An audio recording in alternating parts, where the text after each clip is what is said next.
All right, this is a video in our Train the Trainer series on getting the plus out of zipForm Plus.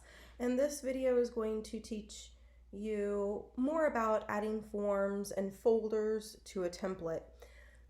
So in the class, where we're at right now is we've already done the create new option to start a new template. We've named it, we've talked about all of the options in this window, and we've instructed the class to save. So they're saving their template, and at this time the instructor is going to cancel and open the template that we've instructed the class to design.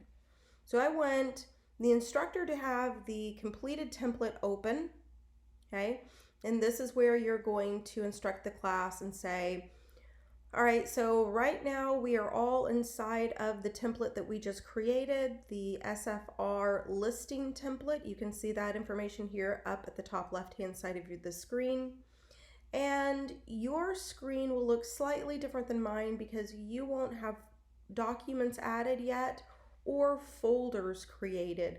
So during this time of class, we're going to be teaching more about the folders and adding documents and just some of the different more advanced tools that the participants can use in zipForms.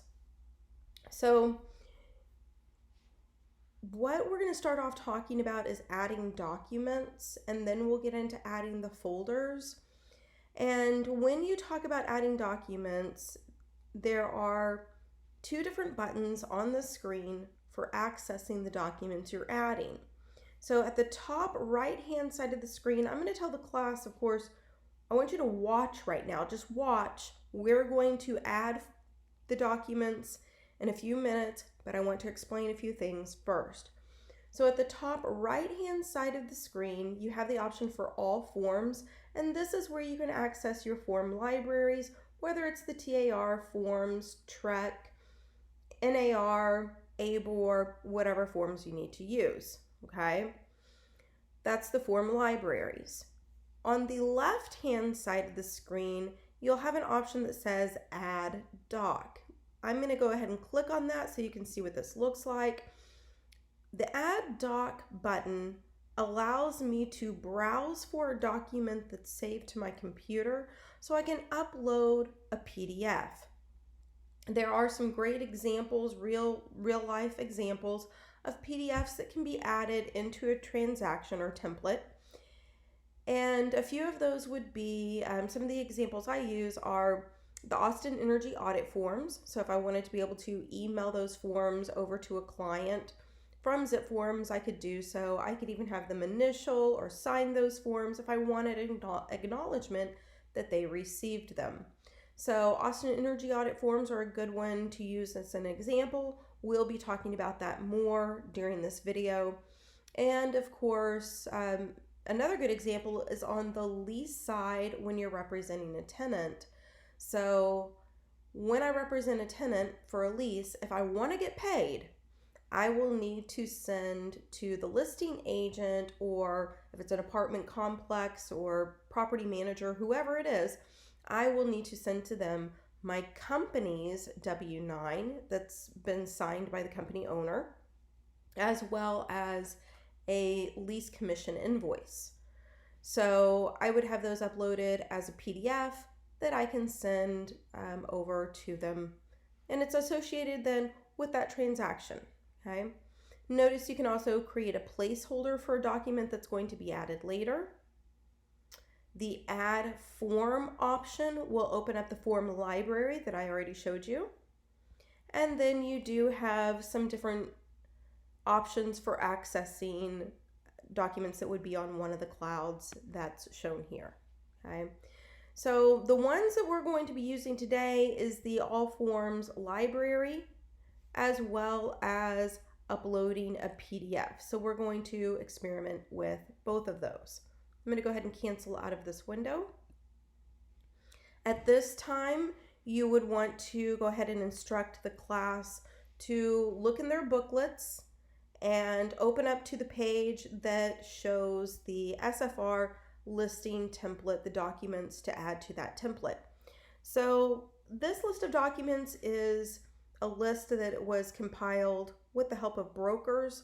So I collaborated with several brokers to get a really good list of required documents for different offices, compiled those together, sent it out to those brokers again, and received approval on this list of documents. This list of documents does contain some documents that the agent may not need for every transaction. In fact, there might be some in here that, depending on the areas they work, that they may never list a property that falls within a propane gas service area. Okay? They may never need some of these documents. However, the one time that they do and they don't have the document, they forget to send it, and that can cause huge issues where they might be leaving the buyer a way out of that contract, and the buyer might jump on that opportunity to get out of the contract due to a form that wasn't sent. And it's really just a formality of, well, they wanted out of the contract anyways, and you just gave them a way out. Okay, so you want to have all of the documents that you could need for that type of template. It's best to have them all in there, and just remove the ones you don't need for that particular transaction. Okay, I did also try to order these in a fairly logical order according to when you would be sending those documents, the first set of documents that we'd normally send right up front. Okay, so with this list, we're going to be showing the class how to add documents into their template. I want you to explain that on their list, they have the document name, and to the right within the brackets, they have a short code.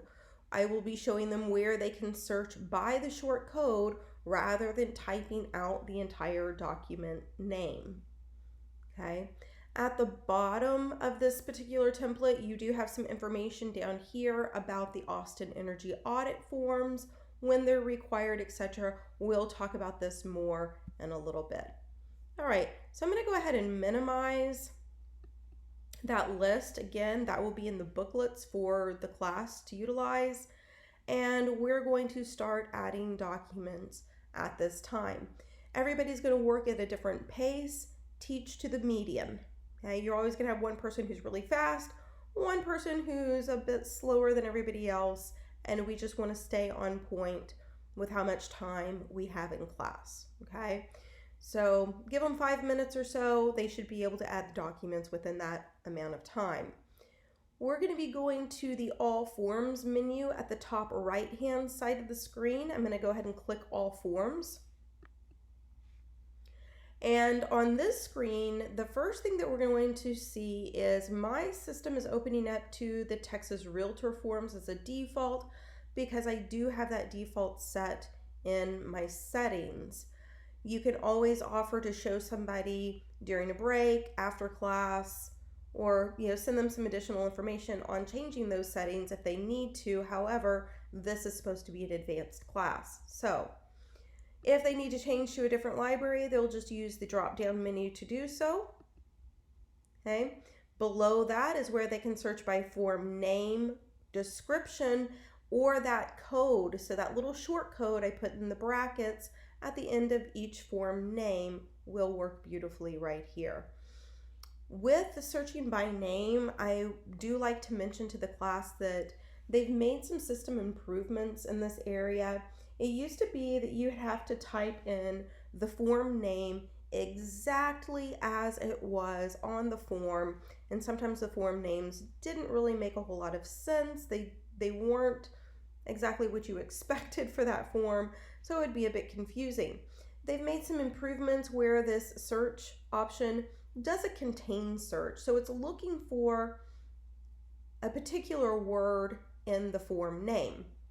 Where you can still run into some issue here is if that form name, if the word that you're looking for in the form name has been abbreviated. When I type in RES and pull up anything with RES in the form name, you will see some forms where they've abbreviated the word residential to RES period. Okay, so that will cause you to have a difficult time finding some of the documents when they do abbreviate the document names, but for the most part, it's working really well to do that contain search. All right. So what you'll notice here, and this is where you still want the class watching, you want them to see that once a form is added into the template, that form is then highlighted in blue. That means it's already in the template, okay? You also will want to explain that for some of the forms, there are going to be multiple forms with the same name. And a great example of that is the amendments. So amendments to the contract, they offer 4 different amendments, and that's intended for if I needed to make 4 separate amendments. I already did an amendment, now I need to do another amendment to that contract, then I can move to amendment number 2, 3, and 4, okay? You'll see that again with the request for HOA information. My example for why do we have 4 different documents for a request for HOA is there are some properties that fall in an area where they pay 2 HOA fees. This happens with condos, where the person who owns that condo will pay an HOA fee to the subdivision or neighborhood HOA, and they will also pay an additional fee to a separate condo HOA. So before you know it, they're paying for $500 a month in HOA fees. So whether the participant in class wants to add one of those forms or all of them, that is completely up to the user. For my practice, I only add one amendment and one of the HOA forms in my template, but that's just the way I prefer to do it. Okay. Below the search option, you're going to have some additional menus to help filter. The first one allows you to filter by property type. Okay. And then the second menu allows to change the sorting. You will direct the class to start off by searching for the form name simply by typing in example for the cover sheet, the word cover. That page is already in there. So you'll see it's highlighted in blue. Once they've added the cover page, they can click the X on the right-hand side of the search box to see all of the forms again, and then type in the code, short code, for the next form that they need to add. When we get to form number 2501, this is the information about brokerage services. You will notice that there are 2 forms for the IABS. These 2 forms will read identical to each other. However, one form, the initials at the bottom of the form are mapped to a buyer's initials, and on the other form, the initials are mapped to a seller's. So the functionality of the form matters. So I do want to make sure that I'm selecting the correct form. When you place your cursor over the form name, notice the pop-up window that appears below. 2501B is for a buyer or tenant, as to where 2501A is for the seller or landlord. So the one that's highlighted in blue is the one that is already in my list of forms for this template. Again, give the class about 5 minutes to get their forms added. Tell them, don't overthink it. Just go through and add each form. Just get them in there. You want to allow yourself enough time to walk around the room and help people. Do walk around and take a look at what people are doing, because sometimes people are stuck and they just don't want to say in front of everybody else that they're stuck. So walking around allows them to kind of grab you and ask for your help without raising their hand in front of everyone. All right, so we're going to give them time to add their forms into the system. All right, so once they have their forms added, we'll then get into talking about the folders and adding folders into the system, how are we going to utilize the folders? So here at the top left-hand side of the screen is where you have your option to add a folder, but I'm going to scroll down in the template that I have designed, and I'm going to show them the 2 folders that I've created here at the bottom of the screen. Now the system will automatically add the archive folder, so that's not one that I added. It's not one that I really do anything with, other than if there were some documents that I needed to stick into that archive that I wasn't going to use. I have not utilized this folder at this point. So the 2 folders that I added are the signed documents folder and the Austin Energy audit form information, okay? So let's talk real quick about signed documents. This is where in class I will ask the class, how many of you have used zipForms to send documents to a buyer or seller for signature? And you wait for people to raise their hand. And sometimes people will participate in class and sometimes they just kind of sit and look at you. That's okay either way. Just let them know. All right, so for those of you who haven't experimented with this already, I want to give you a heads up on how this system works. So when you're working in a transaction and you are sending documents to your client for signature, the realistic workflow is that you are not sending all of the documents you need signed at one time. It just doesn't happen that way. So realistically, I would probably be sending just a handful of documents for signature right up front. Some of those might be the information about brokerage services, the consumer protection notice, the seller's disclosure notice, and a listing agreement. Okay, so we're going to use that as an example that I'm sending 4 forms to the client for signature. When I start the process of sending for e-signature, the system is going to give a default name to that signature packet. And that default name is going to be signature packet 1, and then it would continue on with signature packet 2, 3, and so on.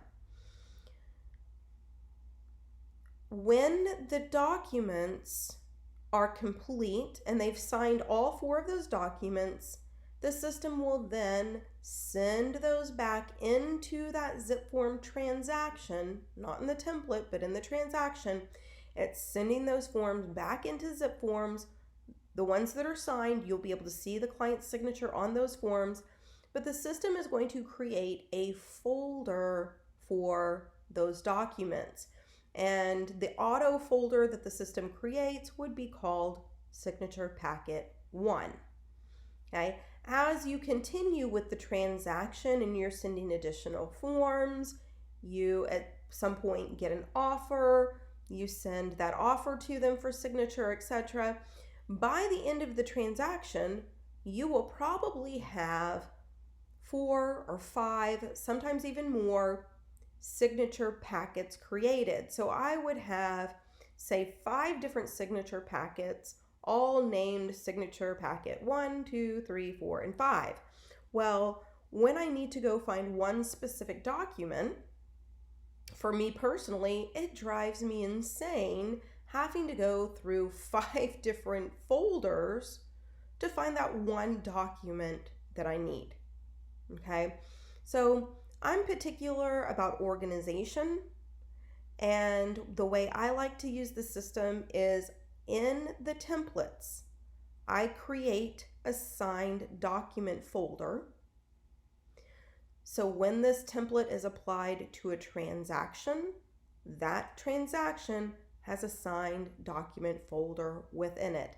So each transaction I create has a signed document folder assigned specifically to that transaction.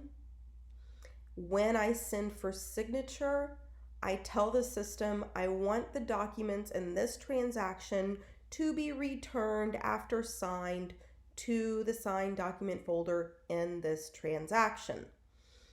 That way, all of my signed documents are in one place in that transaction, easy to find. When we go through the signature process, we'll be showing the class how to prompt the system to send those documents back into the one signed document folder within that transaction. All right, so at this point, we're going to instruct the class to go to the top of the screen, click Add Folder, and create a signed document folder. So I'm just going to type in signed documents and click OK. So you tell the class to do this. I've already done it, so it's in my screen. I'm going to close. All right, once they create the folder, here on the left-hand side of the screen, they can access that folder on the left, or they can scroll down and it's at the bottom of their list, okay? Something just to be mindful of and aware of is for Mac users, a lot of Mac users don't maximize their screen to the full, or their window to the full width of the screen. So a lot of times their screen will be cut off. It'll look similar to this, okay? And if I have folders on the left, I can't even see them, okay? I can scroll to the bottom of the folders down here, but I can't see that list of subfolders on the left-hand side of the screen. So I have it happen in almost every class that I teach for zipForm. Someone says, oh, but I don't have that list on the left like you do. So I do instruct them at that time, you want to go ahead and stretch that window to the full width of your screen, just to make sure you're seeing everything. All right, so there you go. Now I can see those folders. So let's take our folders a step further and look at creating a subfolder. So I'm going to look at creating a folder inside of a folder, actually inside of another folder. There we go. So we have our main folder, sign folder, and I'm going to have a folder inside of that folder. All right, so we're going deep here. All right, so what I'm going to do is I'm going to go ahead and open up my signed documents folder. Again, this is the folder that within a transaction, all of the signed documents are going to be returned to this one folder. Now, I get a little bit OCD with my organization, and at this point, I actually want another folder. I want a final signature folder inside of my signed documents. So then I can drag and drop all of my final signatures into my final signatures folder. That way I don't have all of my counter offers, etc. in the final signatures. Okay, I have those separated. So to do that, the participants in class will need to open up their signed document folder. Once they're in that folder, they can click Add Folder at the top of the screen, type in Final Signatures, and click OK. That will add the additional subfolder. All right, they just need to remember to use it now. Okay, to go back, notice that you have a little blue back button here to the left of the filter. Okay, if you can see the folders on the left-hand side, you can also click on the main folder within that template. Either one will take them back to that main folder. Okay, so there are my subfolders. I'm back in that main folder with all of my documents. Okay, so the other folder that I'm going to talk about is a folder that gives me an opportunity to provide a follow-up to the sales rep, and that's going to be the Austin Energy Audit information. So in their booklet, where on the page that talks about the templates, you will have some information at the bottom of the listing template. The single family residential listing template will provide some information about the Austin Energy Audit. It's good for you to know a little bit about these audits so that you can explain it in class. So if the property that their seller is putting on the market, if that property is 10 years old or older, it falls within the city limits of Austin, and it is serviced by Austin Energy, then that property will need an Austin Energy audit completed prior to closing. So it gives information, this page gives information right down here at the bottom about those requirements. I've also provided a link to the information, but in bold right here, 10 or more years old, within Austin city limits, serviced by Austin Energy. All right. The forms that I recommend for them to have saved in their system, ready to send, will be the Consumer Energy Audit Reference Guide. So this is going to explain to the seller what is an Austin Energy audit, why is it required, what does it mean to me. It also explains that the Austin Energy audit is not intended to be used for negotiations. Absolutely nothing that comes up in that audit is required to be repaired.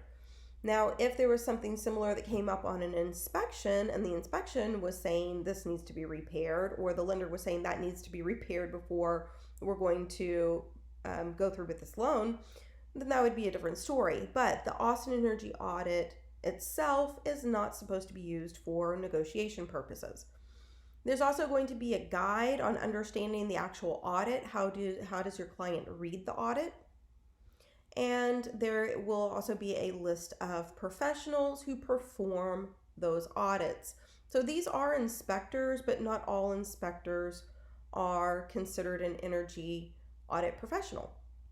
So these 3 documents are documents that are in Dropbox for you guys to utilize and send to that rep and say, hey, here's a great follow-up piece for our class. Okay, so I'm going to go ahead and minimize this. And at this point, you can encourage the class to create another folder and title it Energy Audit Information or Energy Audit Forms, whatever they want to title that folder. And then they can add the documents to that folder once they download them. So once they add the folder, they would need to click on the folder either on the left-hand side of the screen, or again, you can scroll to the bottom and click on that folder. Whoops, there we go, to open the folder. Okay. Once you're inside of the folder, then you can click at the top left, add doc, and that will make sure that that document's being added into that folder. Otherwise, if I had added the documents in the previous screen, I would then have to move them over into the appropriate folder. So I'm going to add them in the folder itself just by uploading those documents from my system. You're going to go to add doc, and then of course they would need to browse for that document once they have them saved to their system. All right, so I'm going to cancel out of that little window, cancel here. That's how you add documents to a folder. Now, each document in this system, whether you're in this folder or a different folder, does provide an action menu where you can edit, open, delete, etc. Okay, so each form will have an action menu associated with that form. Remember, some people in the class might be looking at a different display. Here at the top right hand side, I can switch over to that grid display. Placing your cursor on that tile allows you to access the action menu, or they might have the list display, either one. All right, so let's go back to our main folder. Remember, to the left of the filters button is one of your back buttons. That's going to take you back to the main folder in your template, this folder right here. Okay. All right, so that covers adding the folders as well as uploading documents.